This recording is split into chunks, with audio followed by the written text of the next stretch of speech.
اچھا یہ ایک غزل ہے، اور میں ویسے تو غزلوں میں سے ایک ایک دو دو شعر پڑھی جا رہا ہوں، لیکن اس میں میرا خیال ہے میں زیادہ اشعار پڑھوں گا۔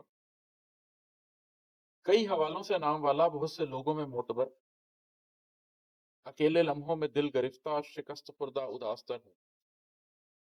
زندگی میں جو لوگ مجھے جانتے ہیں اس حوالے سے کہ میں ایک بڑا کامیاب بزنس مین ہوں، اور میں نے بالکل کچھ نہ ہوتے ہوئے زیرو سے سٹارٹ کیا اور ایک بہت بڑی امپائر کھڑی کی، اور میں نے زندگی میں کس کس محاذ پہ کیا کیا کامیابی حاصل کی، وہ میرے سے ملتے ہیں نا تو ایک اور طرح سے ملتے ہیں، ایک اور طرح کی رسپیکٹ ہوتی ہے، نام ہوتا ہے، لوگ اعتبار کرتے ہیں، کسی کو فون کر کے کہہ دوں کہ یار فلاں بندے کو 50 لاکھ روپے دے دوں، کہتا ہے جی سر ٹھیک ہے۔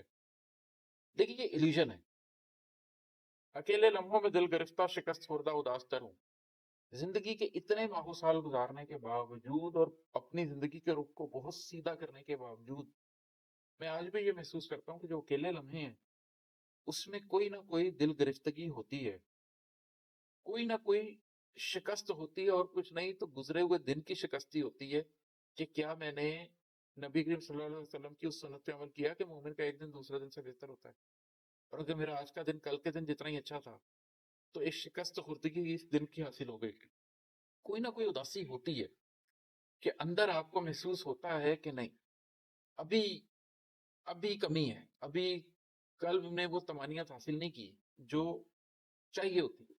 اس غزل کے اگلے اشعار میں اسی کی روح کھلیں گے کہ آخر یہ ہوتا کیوں ہے۔ آپ سمجھ لیں ایک مسلسل غزل کی طرح، میں اپنے اوپر ہی ایک حجت، میں اپنے اندر ہی ایک ضد سی، کھلے جو سینہ تو لامکاں ہوں، نہیں تو اتنا ہی مختصر ہے۔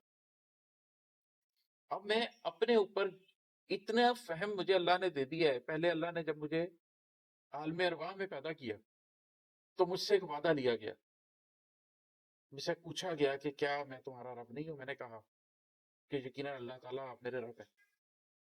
اس کے بعد مجھے اس دنیا میں خیر اور شر دونوں کا ایک دونوں کی ایک انڈرسٹینڈنگ دے کر بھیجا گیا۔ اب اگر میں خیر کو چن لیتا ہوں، خیر کے راستے پہ چلتا ہوں، تو میرا سینہ ایسے کھل جاتا ہے کہ وہ لامکاں ہو جاتا ہے، کائناتیں اس کے اندر سے مل سکتی ہیں۔ مومن کے سینے کے اندر اللہ سما جاتا ہے، اللہ جو نہ آسمانوں میں آتا ہے نہ زمینوں میں، وہ قلب مومن میں سما جاتا ہے۔ لیکن اگر میں نے خیر کی جگہ شر کا راستہ اختیار کر لیا تو میں اتنا ہی مقتصر ہوں، پھر میرا قلب ایک کھولی کی طرح ہے۔ جو کفار مر جائیں گے، کئی صوفیہ تو یہاں تک ذکر کرتے ہیں کہ مشرکین جب مر جاتے ہیں تو ان کو ایسے بند کر دیا جاتا ہے ان کی روحوں کو کہ جیسے کوئی اندھیری رات میں سمندر کی تہہ میں کسی سیپی کے اندر بند ہو۔